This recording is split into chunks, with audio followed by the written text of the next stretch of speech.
முகத்துல ஊத்திட்டாரு. எனக்கு எரிச்சல் தாங்க முடியல. எனக்கு என்ன பண்றதுன்னே தெரியல. நான் எல்லாமே பிளான் பண்ணிட்டு தான் வந்தேன். அவளை நான் உயிரோட விட மாட்டேன், நான் பிளான் பண்ணிட்டு தான் வந்தேன்னு சொல்லிட்டு நான் சரண்டர் ஆக போறேன்னு சொல்லிட்டு போனவரு இன்னைக்கு மத்தியானம் வரைக்கும் போகல, போலீஸ் ஸ்டேஷன் போகல. தயவு செஞ்சு என் குழந்தைக்கும் எனக்கும் பாதுகாப்பு வேணும். என் பிள்ளைக்கு டிஎன்ஏ டெஸ்ட் கேக்குறான். நீ டிஎன்ஏ டெஸ்ட் எடுத்து கொடு, அது என் புள்ளதானான்னு எனக்கு தெரியல. அப்படி நான் டிஎன்ஏ டெஸ்ட் எடுத்து கொடுக்கலன்னா அடுத்து உன் குழந்தை மூஞ்சும் இருக்காது, 2 பேரையும் வெட்டி போட்டுருவேன். கண்ணே போச்சு. என்னால எதுவும் எடுத்து படிக்க முடியாது. நான் எப்படி வேலைக்கு போவேன், எப்படி என் பிள்ளைய பார்த்துப்பேன்னு எனக்கு தெரியல. நான் என்ன தப்பு பண்ண, கடவுளை என்னை எப்படி சோதிக்கிறான்னு எனக்கு தெரியல. வணக்கம், என் பேர் சனா ஃபாத்திமா. நான் பல்லாவரத்தில் இருக்கேன். ஞாயிற்றுக்கிழமை நைட்டு வந்து என் கணவர் என் மேலே ஆசிட் அடிச்சிட்டாரு.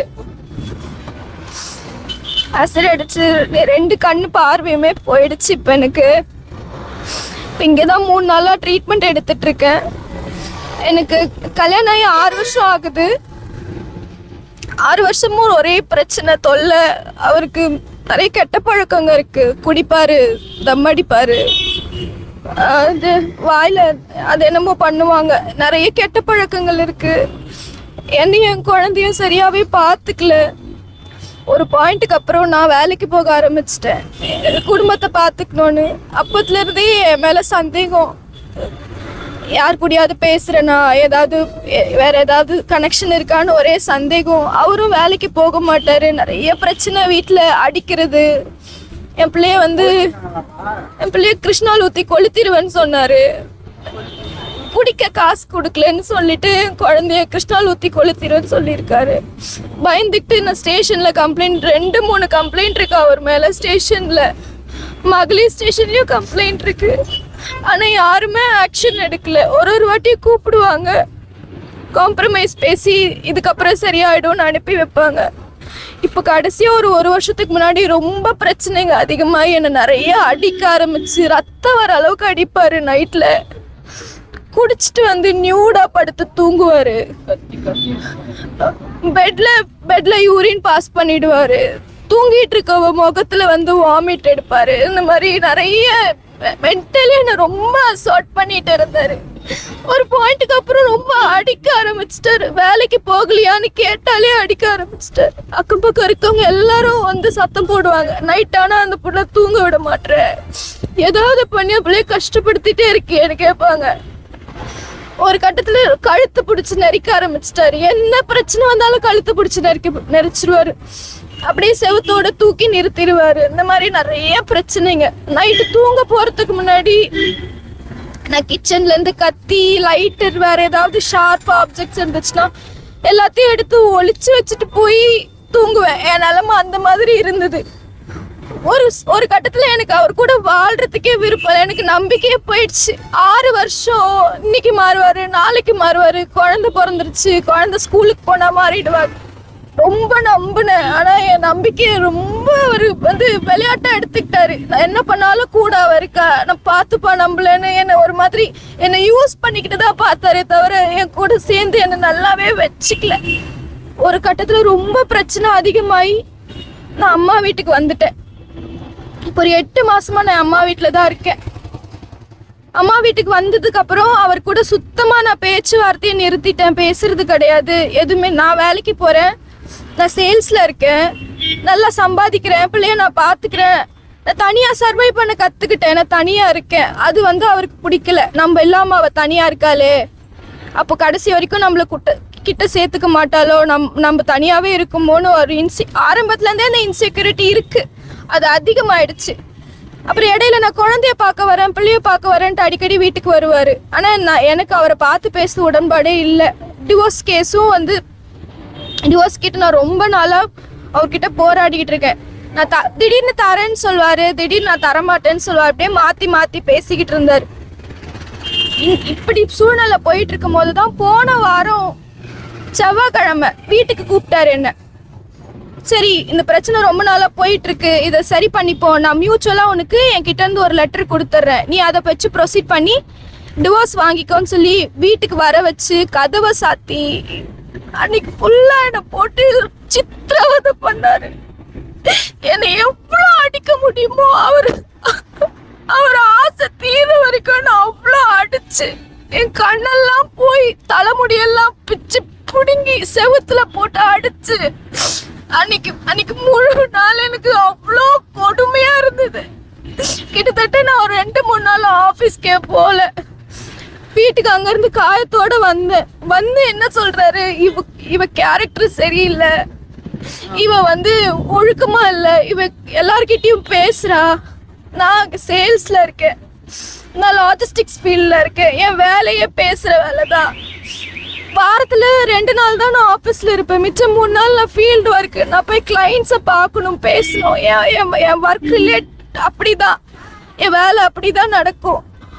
அதை வச்சுக்கிட்டு நீ கண்டவன் கூட பேசுற, எதுக்கு உனக்கு இந்த நம்பர்ல இருந்து கால் வருது, எதுக்கு நீ இப்படி இருக்க அப்படி இருக்கன்னு ஒரே சந்தேகம். வீட்டுக்கு இதுதான் சொல்றாரு, அவர் ஒழுக்கம் இல்ல, அவ நல்ல பொண்ணே கிடையாது, அவ கெட்ட பொண்ணு, இனிமேல் அவளை பார்க்க மாட்டேன், இதோட அவ மேல அடிச்சல, இதோட என் கோவம் தீர்ந்துச்சு, இதுக்கப்புறம் பார்க்க மாட்டேன் போன வாரம் சொல்லிட்டு போனாரு. அப்பவே வீட்டுல கம்ப்ளைண்ட் கொடுக்க சொன்னாங்க. நான் தான் அம்மா, நான் வேலைக்கு போறவன், என்ன தனியா கஷ்டப்படுற சப்போர்ட் யாரும் இல்லை, இப்ப நான் போலீஸ்ல கம்ப்ளைண்ட் கொடுத்தா அதுக்கு 2-3 நாள் அலையணும், நான் ப்ரொபிஷன் பீரியட்ல இருக்கேன், என்னால லீவ்லாம் எடுக்க முடியாதுமா, அவர் தான் இதுக்கப்புறம் வரமாட்டேன்னு சொல்லிட்டாருல்ல, அதனால விட்டுறலாமா, இதுக்கப்புறம் வந்தா பாத்துக்கலாம் சொல்லி ஒரு 6 நாள் கூட இருக்காது. ஞாயிற்றுக்கிழமை நைட்டு எனக்கு இந்த கோலம், நான் என்ன தப்பு பண்ணேன்னு எனக்கு தெரியல. எனக்கு வீட்டுக்கு பூட்டு தொலைஞ்சு போச்சு, அம்மா குழந்தைங்க எல்லாம் ஊருக்கு போயிருந்தாங்க, நான் மட்டும்தான் இருந்தேன் வீட்டுல. திங்கக்கிழமை காலையில ஆபீஸ் போனோம், வீடு பூட்டு இல்லைன்னு பூட்டு வாங்க போனேன். பூட்டு வாங்கிட்டு ரிட்டர்ன் வந்தா ரோட்ல அவரை நான் பார்த்தேன், அவர் வண்டியில இருந்தது. அப்பவே கேட்டேன், இங்க என்ன பண்றீங்கன்னு கேட்டேன். நான் குழந்தைய பார்க்க வந்தேன்னு சொன்னாரு. குழந்தை ஊர்ல இல்ல, நாளைக்கு தான் வருவா, நாளைக்கு தான் வருவா, நீங்க நாளைக்கு வாங்கன்னு சொல்லிட்டு வண்டிய மேல ஏத்தி பார்க் பண்ணிட்டு சாவி எடுத்துட்டு திரும்புற, கையில வச்சு அந்த பாட்டில கூட நான் பார்க்கல, அப்படியே முகத்துல அடிச்சிட்டாரு. எனக்கு பதட்டத்துல என்ன பண்றதுன்னு தெரியாம, ஐயோ அம்மா என்ன விடுங்களேன், என்ன காப்பாத்துங்களேன்னு திரும்பி ஓடி வர, ஓடுறவள மறுபடியும் முடிய பிடிச்சி இழுத்து, இந்த மூஞ்ச வச்சுக்கிட்டு தானே நீ வேலைக்கு போற, இந்த முகம் இருக்கிறதுனால தானே நீ என்ன வேணான்னு சொல்ற, அந்த முகமே இருக்காது உனக்கு, இதை வச்சுக்கிட்டு எப்படி நீ வெளியே போறன்னு பாக்குறேன்னு சொல்லிட்டு திரும்ப முகத்துல ஊத்திட்டாரு. எனக்கு எரிச்சல் தாங்க முடியல, எனக்கு என்ன பண்றதுன்னே தெரியல. நான் என் பெரியப்பா வீடு பக்கத்துல இருக்கு, அங்க போயிட்டு உடனே தண்ணிலாம் எடுத்து மேல ஊத்திக்கிட்டேன். அப்புறம் பக்கத்துல இருந்தவங்க எல்லாம் வந்து அவரை பிடிச்சாங்க. பிடிச்சதுக்கு நான் போய் சரண்டர் தான் ஆக போறேன், நான் எல்லாமே பிளான் பண்ணிட்டு தான் வந்தேன், அவளை நான் உயிரோட விட மாட்டேன், நான் பிளான் பண்ணிட்டு தான் வந்தேன்னு சொல்லிட்டு நான் சரண்டர் ஆக போறேன்னு சொல்லிட்டு போனவரு இன்னைக்கு மத்தியானம் வரைக்கும் போகல, போலீஸ் ஸ்டேஷன் போகல. அங்க கம்ப்ளைண்ட் உடனே அங்க இருந்து ஹாஸ்பிட்டல் போயிட்டு கம்ப்ளைண்ட் கொடுத்ததுக்கு அவங்க நான் சர்ச் பண்றோம், பிடிக்கிறோம், பாக்குறோம்னு சொன்னாங்க. ஆனா 2 நாளா எந்த ஆக்ஷனும் எடுக்கல.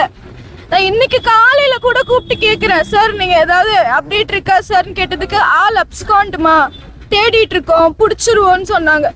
அப்புறம் இந்த ஐயா இருக்காருல்ல சசிகுமார், அவரு தான் எனக்கு உதவி பண்ணாரு, ஃபோன் பண்ணி போலீஸ் ஸ்டேஷன்ல பேசி, அவர் மூலமா தான் இப்ப அவனை ரிமாண்ட் பண்ணிருக்காங்க. எப்படி 1 மணி நேரத்துல ரிமாண்ட் எடுத்தாங்கன்னு தெரியல. காலையில வரைக்கும் எனக்கு தெரியாதுன்னு சொன்னவங்க அடுத்த ஒரு 45 மினிட்ஸ்ல நான் ரிமாண்ட் பண்ணிட்டேமான்னு சொல்லி எனக்கு இப்ப போன் வருது.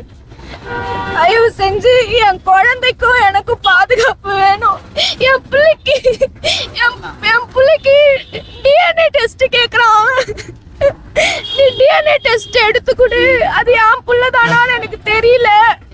அப்படி நான் டிஎன்ஏ டெஸ்ட் எடுத்து கொடுக்கலன்னா அடுத்து உன் குழந்தை மூஞ்சும் இருக்காது, 2 பேரையும் வெட்டி போட்டுருவேன்.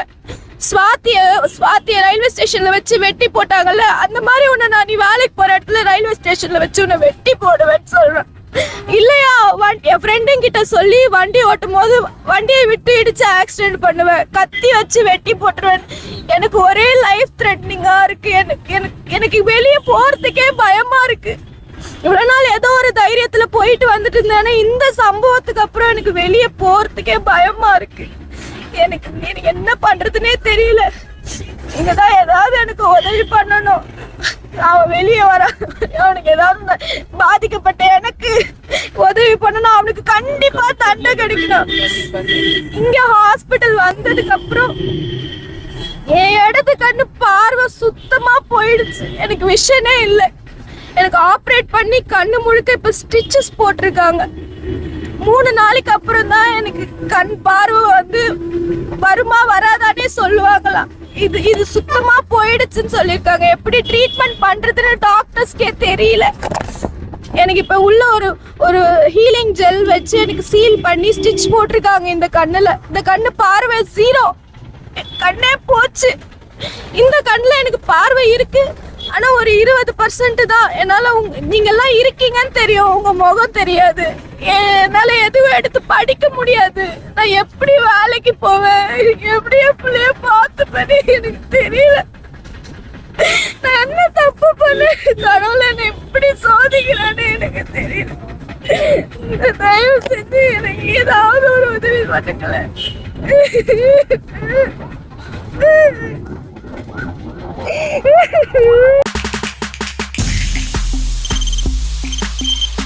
தவிர்க்க முடியாத தம்ப்நெயில்ஸ், கலக்கலான கண்டென்ட்ஸ், சினிமாவும் சீரியஸ் பிரச்சனைகளும், பல வருடங்கள் இடைவெளிக்கு பிறகு இந்த படத்துல ஒரு கலகலப்பும் கைகலப்பும், போயிட்டே தான் இருக்காரே தவிர பிரேக்கே இல்லாமல் பிரேக்கிங் நியூஸ் சொல்லும் தந்தி டிவி ஆப். இன்ஸ்டா தலைமுறை வரை இறங்கி அடிக்கும் தந்தி டிவியின் டிஜிட்டல் எக்ஸ்க்ளூசிவ். அது தண்ணிக்குள்ள போகும்போது ஹேங் ஆயிடுச்சு. உங்களுக்கு விஜய் சார் எந்த அளவுக்கு ரொம்ப பிடிக்கும்? Of course, Malayalis are huge Vijay sir fans. ரெண்டு பேருமே ரொம்ப பிடிக்கும் எனக்கு. தந்தி டிவி ஆப்பை இலவசமா டவுன்லோட் செய்யுங்க. ஃபாலோ பண்ணுங்க, சப்ஸ்கிரைப் பண்ணுங்க, என்ஜாய் பண்ணுங்க.